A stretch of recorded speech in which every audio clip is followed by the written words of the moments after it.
மௌலூது ஆலிம்கள் பாடுகிறார்கள் அல்லவா, அந்த ராகங்கள் சினிமாவுடைய ராகமே கிடையாது. ஆனா அதுல சில ஷைத்தான்கள் அந்த மௌலூது வரிகளை ஹிந்தி பாடல்களுக்கும் தமிழ் பாடல்களுக்கும் அழகா ரீமேக் பண்ணி இப்படித்தான் உலமாக்கள் பாடுகிறார்கள் என்று எங்க உலமாக்கள் சுன்னத் அகீதாவை சேர்ந்த உலமாக்கள் யாருக்கும் சூடு போட்டா கூட அப்படி பாட வராது. குரானை பாடல் வரியில ஓதக்கூடாது. குரான் வரத்தில் குரானை தர்த்தி அழகிய முறை பிரகாரம் தான் ஓதணும். அதுபோலதான் மௌலூதும் அழகான வடிவத்தில் ஓதணும். ஆனா இங்க என்ன செய்யப்படுது, உலமாக்கள் மௌலூதுகளை இப்படி ஓதுகிறார் என்று சொல்லி சமூகத்திலே தவறான விஷயங்கள் இன்றைக்கு பரப்பி கொண்டிருக்கிறாங்க. அவன் பார்க்கிறான், ஆமா சினிமா பாடல்ல மௌலூது பாடுறது எவ்வளவு பெரிய ஹராம், சினிமாவே ஹராம், அப்ப அந்த பாடல் ராகத்துல மௌலூது பாடினா மௌலூது ஹராம். இந்த பைத்தியத்தை என்னன்னு சொல்றது, சினிமா ஹராம்ன்றது ஊர் உலகத்துக்கு தெரியும், அந்த ராகத்தில் பாடினால் எப்படி மௌலூது ஹராமா? பாந்தவர்களே, அப்படி பாடுவதை போன்று சில பொய்யான செய்திகளை இந்த உம்மத்திலே சில எதிர்மலை சிந்தனையாளர்கள் காலங்காலமாக பொய்யை புகுத்தி கொண்டே இருக்கிறார்கள். நபிகள் நாயகம் ஸல்லல்லாஹு அலைஹி வஸல்லம் அவர்கள் சஹாபாக்கள் எப்படி புகழ்ந்தார்கள் தெரியுமா? சஹாபாக்கள் பெருமானாரை எப்படி எல்லாம் வர்ணித்தார்கள் தெரியுமா? மீளாது தவறு என்றால் அல்லாஹ் தண்டிப்பான் என்ற அந்த தலைப்பிற்கு தோதுவாக ஒரு 8 விஷயங்கள் நபிகளார் ஸல்லல்லாஹு அலைஹி வஸல்லம் அவர்களை சஹாபாக்கள் இப்படி எல்லாம் புகழ்ந்திருக்கிறார்கள். அதில் ஒன்று, நபியின் முகத்தை பார்த்தால் சஹாபாக்கள் புகழாமல் நகர மாட்டார்கள்.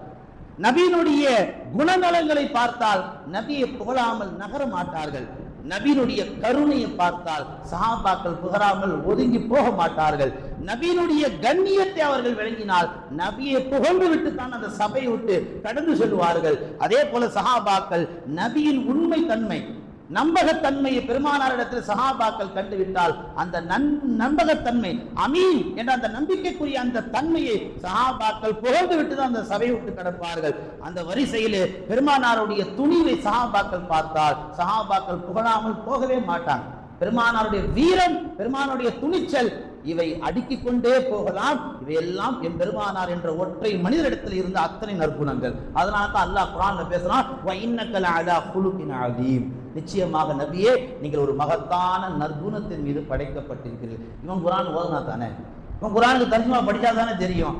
சும்மா குர்ஆனை கையில வச்சுக்கிட்டு அல்லது மொபைல் போனை வச்சுக்கிட்டு ஏதோ எங்கே யாரோ படிச்சதை ஏதோ 1-2 பிட்டை கையில எடுத்துக்கிட்டு அது ஹராம் இது ஹராம் என்று காலம் முழுக்க நீங்க பாத்தீங்கன்னா எதிர்மறை சிந்தனையாளர்கள் என்னைக்காவது உங்க வாயில ஹலால்னு வந்திருக்குமா?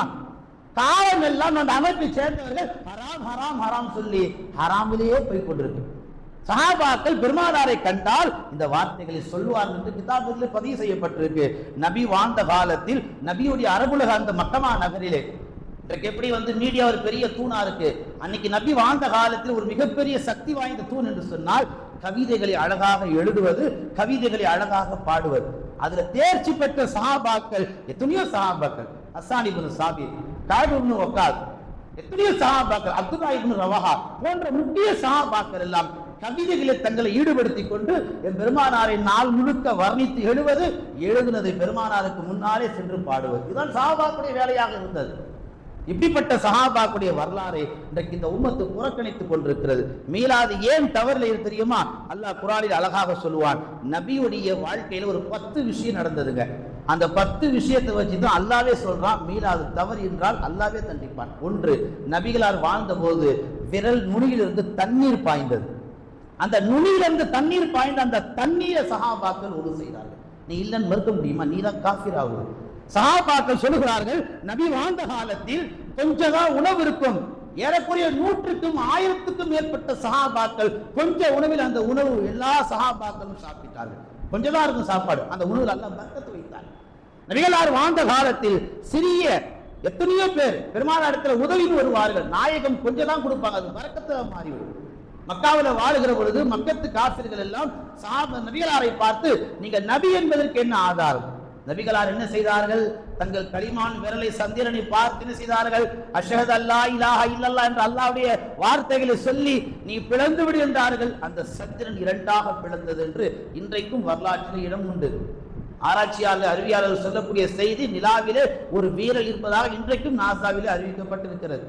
பெருமானார் வாழ்ந்த காலத்தில் அவர்கள் மஸ்ஜித் நபவியிலே இது போன்ற ஒரு மிம்பர் அமைப்பதற்கு முன்னால் பேரிச்ச மரத்தினுடைய தண்டில் என்ன செய்வாங்க? ரசூலுல்லாஹ் உட்கார்ந்து குதுபா ஓதுவாங்க.